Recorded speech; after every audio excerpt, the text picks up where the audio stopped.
মই আহি গ'লো আমাৰ বাইদেউহঁতৰ ঘৰত হিমা বৰ্মন ভাগিনীয়ে কিতাপ পঢ়ি আছে না নাই তাক চাবলৈ মই এতিয়া মনে মনে গৈ আছোঁ কিতাপ পঢ়ি আছে না নাই চাওঁ কিতাপ পঢ়ি আছে মোৰ ভাগিনী বুটু কিতাপ পঢ়ি আছা কি লিখি আছা নেওতা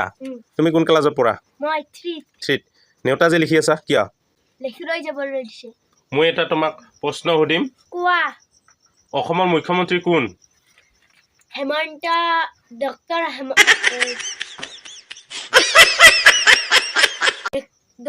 হেমন্ত বিশ্ব শৰ্মা ডক্টৰ হিমন্ত বিশ্ব শৰ্মা অসমৰ মুখ্যমন্ত্ৰী একদম শুদ্ধ উত্তৰ কিন্তু ডক্টৰ হিমন্ত বিশ্ব শৰ্মাক সাধাৰণতে কি নামে আৰু জনা যায়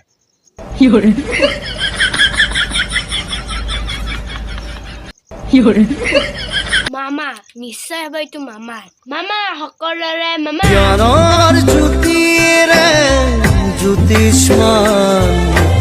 যুগে